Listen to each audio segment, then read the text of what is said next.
And human beings, as people, have a similar reaction to anything that's thrust upon us that's dangerous or scary.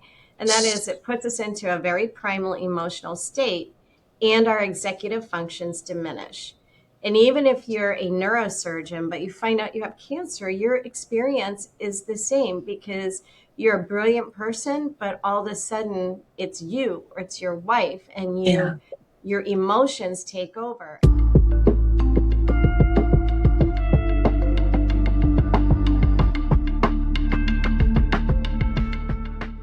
Welcome to Success in Chaos, a healthcare podcast where each episode is dedicated to unlocking success amid rapid change and uncertainty. I'm Angela Adams, the CEO at Inflow Health. And I'm Kandice Garcia Tompkins, owner of Tungsten QI Partners and a longtime performance improvement specialist. We are so excited to have our guest today, Kara Trott. Kara Trott is the founder and former CEO of Quantum Health, the first company really to pioneer consumer healthcare navigation and care coordination. A former corporate attorney and strategic marketing consultant, Kara really brought a fresh outsider's perspective to healthcare and transformed it, frankly. She built Quantum Health from bootstrap to now a $1 billion company and serves millions of members. They call them members on that side. We call them patients a lot of time, but they are one and the same. All staying rooted in empathy, data, and really purpose, which I think we all know is such a tough challenge over that 25-year journey. Kara thankfully wrote us a book about that journey, and she is the author of a new book and bestseller, I might add, called No One Alone: Humanizing Healthcare as an Outsider. It is an amazing read. Both Kandice and I have read it. My little synopsis on the book is, if you want to read a book about a woman, female entrepreneur who really saw a problem before anybody else was recognizing that problem, took a huge risk by leaving her very nice, wonderful job as an attorney, and stepping into the healthcare arena, and transformed that into a $1 billion company, then this is the book for you. And this is the book that you'll want to read. Kara is the OG, if you will, in recognizing and solving chaos in the patient journey. No One Alone really explores Kara's path as a what she calls accidental entrepreneur in the book, which I think is adorable, and the lessons learned while building this mission-driven organization in one of the most, frankly, complex industries in the world, which is healthcare. So welcome, Kara, and thank you for being here. Thank you so much for having me. I really appreciate it. Very good. We start with a little fun icebreaker, and it's called Two Truths and a Lie. So you're going to give us two truths and a lie, and we're going to pick out which one we think is the lie. We have been tricked a lot, so we're not good at it. So I'll let you go ahead and kick us My off. creativity has been at an all-time low because I've been slammed with other things. Let's see. One is that I enjoy cleaning for relaxation. That's one. Two is that I always dreamed of working in healthcare. And three is that people are usually surprised when they meet me at my stature, is what I would say. That's my Kandice, favorite one. I'm going to let I you was, go first. I was going to say, that's my favorite one being on Zoom. You have no idea how tall anybody is, how short anybody is. I meet people in person and I'm like, oh my gosh, you're 6 feet tall. I had no idea. Mhm. It's always such a surprise. But I'm going to go with you did not have a dream of working in healthcare. I think that's the lie. Um, Yeah. that is the lie. Yes. Yeah. Yeah. Did not. I Actually, I was know Kara and her stature. She is what we call small and mighty. So small but mighty. Yep. yeah. My favorite kind of leaders. Yes. Well, Yeah, let's dive in. I don't even break 5 feet. I'm 4'11 and 3/4. So That is so funny. You know what? awkward. I have a sister who's just 5 feet tall, also, which I think is a stretch. Mhm. So I'm used to being around just little powerful women, which is. Let's dive into your book because writing a book in itself is an incredible feat. And can you tell us, what drove you to get all this down and share it with the world? Yeah. And I'm normally a very private person, but there's a lot of people that kind of are aware of the quantum health journey. But last year, our company was 25 years old. And, it's really unusual, I think, to have somebody like me, who is an outsider to the healthcare industry, start a company that was truly bootstrapped. I mean, I didn't go get big PE investment or anything like that. It was all friends and family. And I was so fortunate that I had some great mentors who were willing to contribute to that. But it was truly bootstrapped in an industry I didn't know anything about, but I did understand consumers and the consumer experience. And, after 25 years, you've got a company that's worth well over $1 billion. I mean, that valuation was in 2020. So Mm.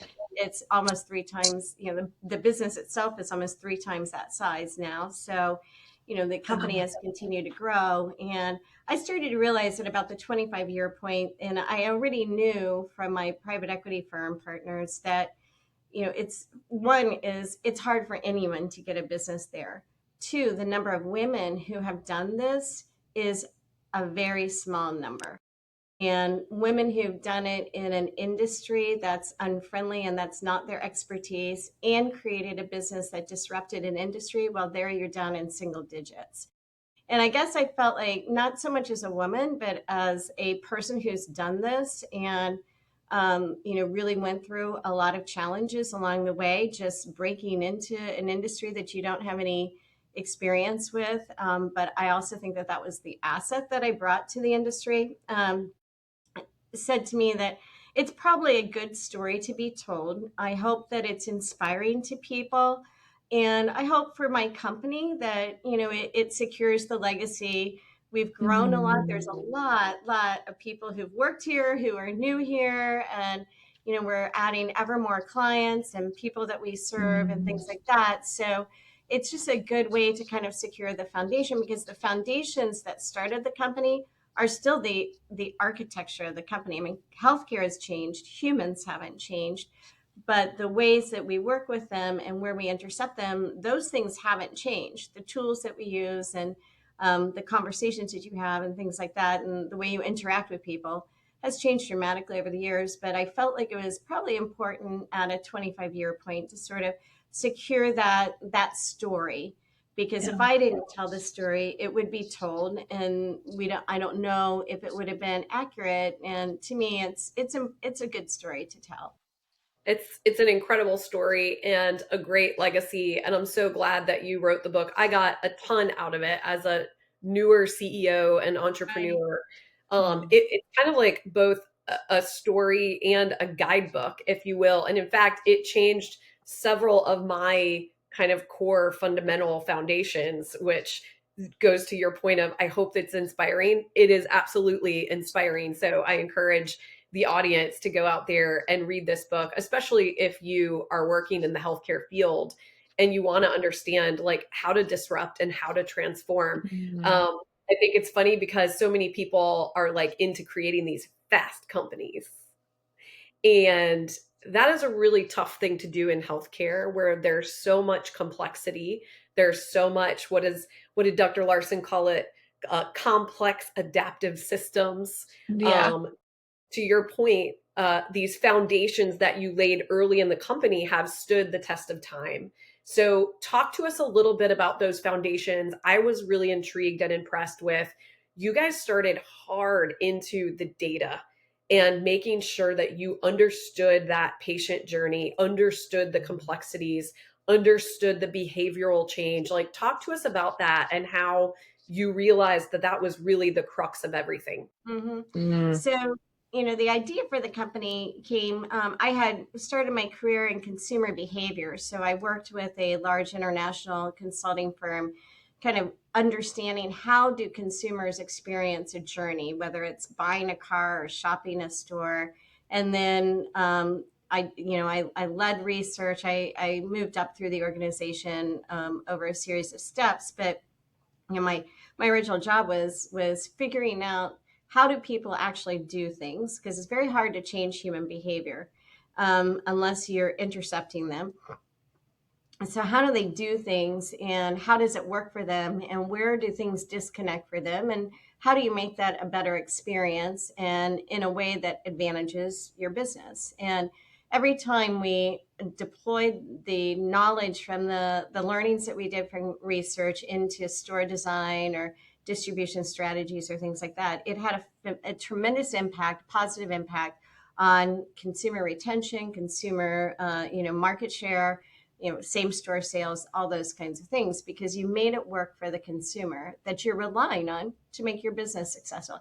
And of course, in consumer goods and services and retail, it's a one-to-one relationship, right? You're dealing directly with the consumer. When I started working in healthcare, which came after I did a whole lot of different work in mergers and acquisitions and things for a large firm, I was brought into the healthcare team to do strategy work because they had 80% of the hospitals, health systems, which were hospitals at the time, in a very large region. And managed care had happened. Hillary Clinton had started to redesign healthcare, so there was mass panic, and there was this big thing called managed care that was going to transform the industry, and they didn't know how to respond.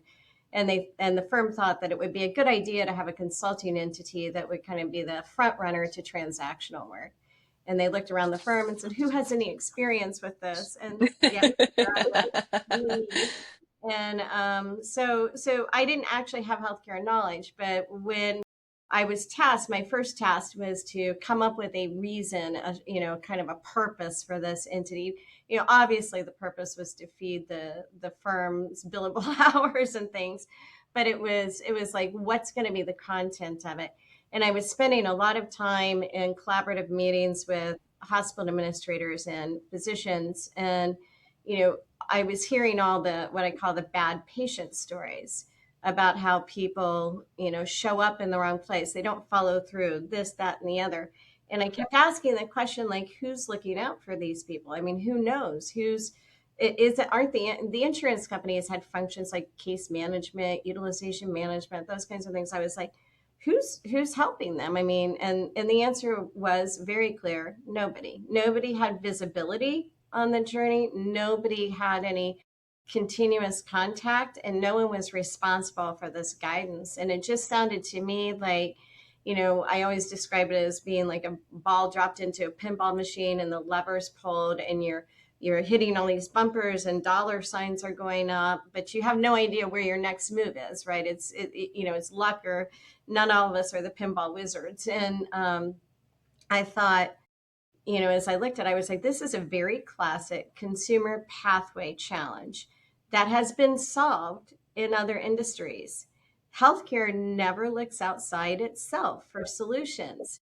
And I thought, if you could understand the journey, and if you could package the right set of support, and if you could connect it with the end users, the consumers, at precisely the right point, you could not only create a much better experience for people, but you could actually probably change the trajectory of the cost and improve the outcomes, because all of this was not good for people.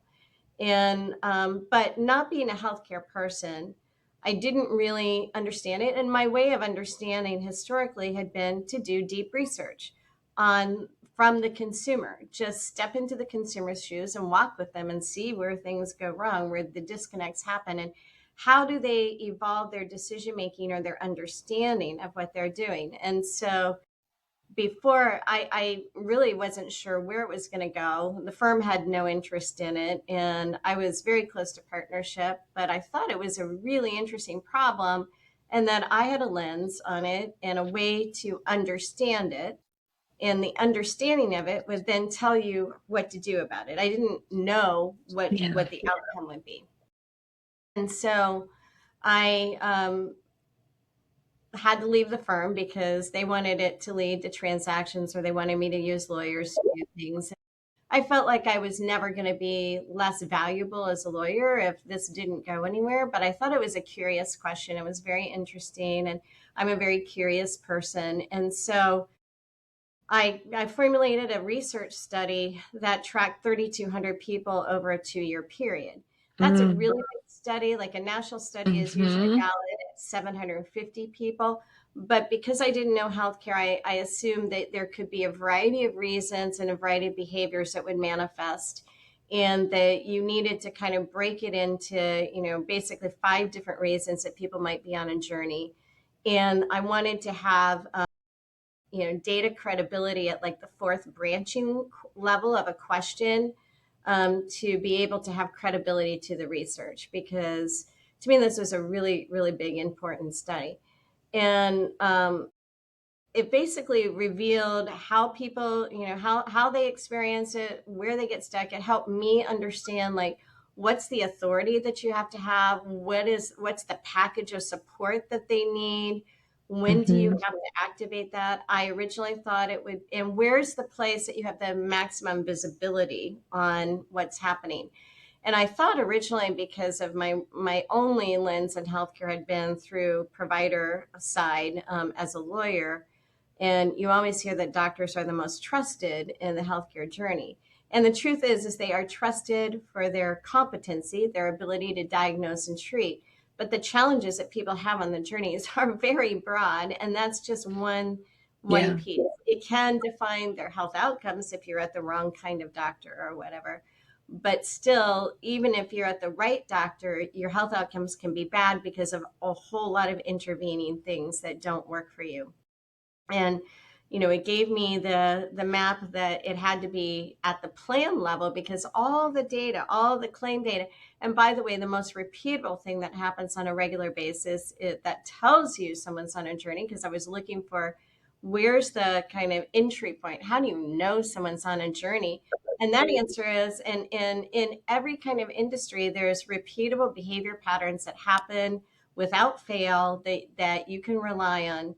In our industry to this day, 26 years later, nobody uses this.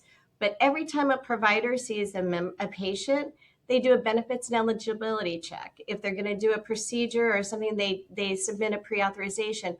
All that's used for just administrative work. And I found out, oh my God, you don't have to change anybody's behavior. Just route those to us, and we can see what's happening. And then we Yeah. can engage and we can be the experts. And you Yeah. can't rely on the members to reach out, because they're overwhelmed, bewildered, confused, scared, everything. They will reach out, but they'll reach out with a very simple question: to what? The number on their ID card.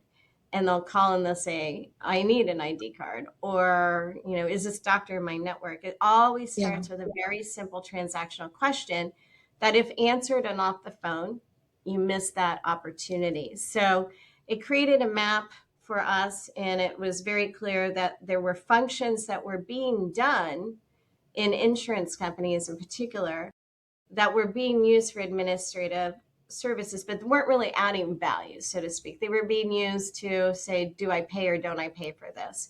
And if the answer was, well, I don't know because the data is incomplete, I'm going to send it back and not answer it, and then the person's left without knowing if their surgery is going to be done. And Yeah. I was like, okay, all of those have to come to one place, and all the data has to come to one place, and all the contact has to come to one place to have that consistency. So the research really provided the map of what quantum health still is today. That's You know, incredible. I love that. it's so incredible. And I'm just thinking about it, I do a lot of like frontline process improvement where we're, really working on a program or a process or a specific outcome. And I think what you're describing here is what in healthcare we actually don't even get an opportunity to see or understand, this kind of system level perspective that our patients absolutely experience every day.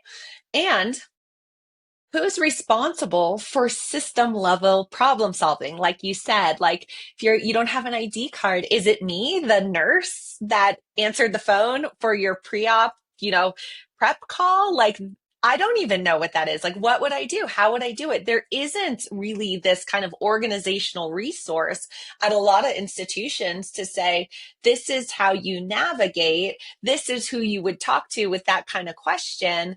Let me help you navigate the system that we expect you to kind of flow through. Yet none of our processes are designed with that level of intent. It speaks so deeply to our hearts, like as healthcare providers, because I think we often feel very stuck or very lost or very helpless trying to help our patients navigate from where we stand. Right. And that's kind of in the zone of what's covered in their plan and what's happening with them. And the biggest issue for consumers is that their challenges don't sort neatly into, oh, this is something I should call the insurance company. Oh, this is something I should ask my doctor about.